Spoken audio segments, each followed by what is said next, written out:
Hello friends, this is Reeta here with newspaper analysis 26 November 2018, which is specially of Karnataka. And if you have any doubts regarding KPSC exams, or if you need any materials regarding KPSC exam, you can just call up to the number which is present on the screen, or you can WhatsApp to this number. So if you need any daily current affairs related to KPSC exams, so you can just browse through the website of KS Moksha. So let's begin with today's newspaper analysis. So here these are the topics of today's newspaper. So especially Railwaymen of Karnataka, Ayodhya Dispute, RIMES terms the cyclone the rarest of rare, brew refuges to vote at Kanhu, joblessness haunts tribal Mugga, and ahead on malaria reduction of cases in India. So these are the topics which I am going to deal in detail. So let's see with the first topic. So the first topic we see is Railwaymen of Karnataka. That is a political life of Jafar Sharif, who had been expired yesterday. So let's see his political career and the life history, what were his achievements. So first, if you see here, so he was born in 1933 in Challikere in Chitradurga district, and in 1971 he was first elected to the Lok Sabha from Kanakpura constituency, and in 1977 he was elected to the Lok Sabha from Bangalore North constituency, and in 1980 he was re-elected to the Lok Sabha from Bangalore North, and in 1980 to 84 he became the Minister of State for Railways, and in 1984 he was re-elected to the Lok Sabha from Bangalore North, and in 84 to 89 he was a Union Minister of State for Irrigation and Coal, and in 1989 he was re-elected to the Lok Sabha from Bangalore North, and in 1991 he was re-elected to the Lok Sabha from Bangalore North, and in the year 1991 to 95 he was a Minister for Railways, and in the 1996 he was defeated in the Lok Sabha elections from Bangalore North against C. Narayan Swamy of Janata Dal, and in 1998 he was re-elected to the Lok Sabha from the Bangalore North, and in 1999 he was re-elected to the Lok Sabha from Bangalore North again, and in 2004 he was defeated in the Lok Sabha elections from Bangalore North by H.T. Sanglian of BJP, and 2009 he was defeated in Lok Sabha elections from Bangalore North by D.B. Chandregowda of BJP. So he belongs to the party that is Indian National Congress. He was 8-time MP, 1 time from Kanakpura Lok Sabha constituency, and 7 times, that is in 25 years all, he served as a MP from Bangalore North constituency. So let's see what is his contribution to the railways of Karnataka. So C.K. Jafar Sharif, he passed away on Sunday. He will be remembered most for the pioneering role he played in heralding uni-gauge in India. So this uni-gauge in India, it is an attempt to bring all the country's railway network under broad gauge. So from meter gauge to the broad gauge, so we had brought this railway network from meter gauge under to the broad gauge, that is through uni-gauge system in India. So it was under his leadership that the railways in 1992 took the bold decision of getting rid of multi-gauging system and follow the uni-gauge policy of adopting broad gauge under project uni-gauge.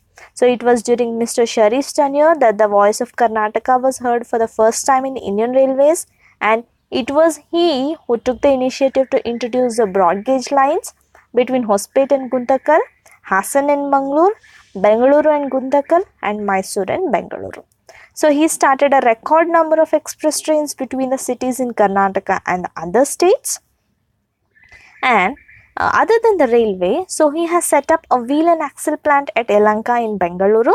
So this was meant to manufacture wheel and axles for the railway rolling stocks, resulting in saving of foreign exchange and creation of many employment opportunities for the people of the state at the plant as well as its ancillary units. So these are the contributions made by Mr. Jafar Sharif to Karnataka, and he is regarded as a railwayman of Karnataka by introducing the uni-gauge policy. So this is what you have to remember here, uni-gauge policy. And so we're getting rid of multi-gauge system and following the uni-gauge policy under his leadership, that is during 1992. And next, the broad gauge lines were bought instead of meter gauge between all these particular districts of Karnataka. So next, wheel and axle plant was set up under his leadership at Yelanga in Bangalore that provided many employment opportunities for the people of the state. So next news we see is about Ayodhya Dispute. So if you see about Ayodhya Dispute, so as Ayodhya Dispute is going on, so we can see the Supreme Court adjourns the hearing of Ayodhya case till January 2019. So in this context, let us see the Ayodhya Dispute from 16th century to 21st century. So if you see here, so in the year 1528, Hindus claim Babur built a mosque after demolishing a temple at Lord Rama's birthplace, that is Ayodhya. And again in 1859, then the British regime divided the disputed area between Hindus and Muslims. And in 1885, that was the first time that the matter reaches the court. And in 1949, in December, some Hindus placed and worshipped an idol of Lord Rama at the disputed area. And in the year 1959, Sir Nirmohi Akhara files a petition seeking the transfer of disputed land to the temple. And in 1961, Sunni Central Waqf Board moves court seeking ownership of the disputed land. And in 1986, a Faizabad district court allows Hindus to perform puja at the disputed land. And in the year 1992, we see that on December 6, thousands of Karsevaks demolished the disputed structure in Ayodhya. And in 2002, Allahabad High Court starts hearing the Ram Janmabhoomi Babri Masjid title suit case. Then 2003, ASI, that is Archaeological Survey of India, undertaken the excavations in the disputed area. And in the year 2003, again a special court orders framing the charges against the BJP leaders in the Babri demolition case. And in the year 2005, 5 terrorists get killed after they tried to attack the disputed complex. And the year 2010, Allahabad High Court divides the land among the Hindus and Muslims. And in 2011, Supreme Court stays High Court's decision. And in this year, that is in 2018, Supreme Court adjourns the hearing of Ayodhya case till January 2019. So that is Ayodhya dispute going on. So this is a history where Hindus claim that the Babur in the year 1528 rebuilt a mosque after demolishing a temple at Lord Rama's birthplace, that is Ayodhya.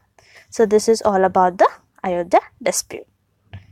So next we see RIMES terms Titli cyclone rarest of the rare.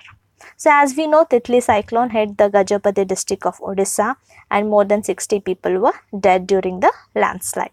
So this takes an immense pride in disaster preparedness, and this was confounded in the wake of damage to the both life and property caused by Titli in interior districts of Odisha.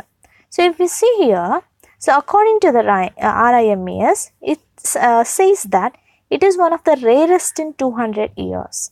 So more than 200 years of cyclone track history in the Odisha coast reveals that Titli cyclone is the rarest of rain in terms of its character, such as recurvature after landfall and retaining its destructive potential after landfall, and recurvature away from the coastal areas for more than 2 days. So that is what, due to all the instances, we can say that so this has been more than 200 years of cyclone track history.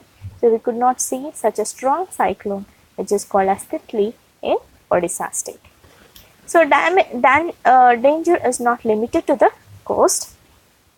So as we could see that the cyclone risk management, they were heavily focused on the coastal areas, but where cyclone cross at their peak intensities and that causes a major damage. So here we see that the cyclone risk management, they focused on the coastal areas, but here what happened is the coastal areas have been largely well managed, that is by through evacuations by other protocols, so leading to zero casualties in this area.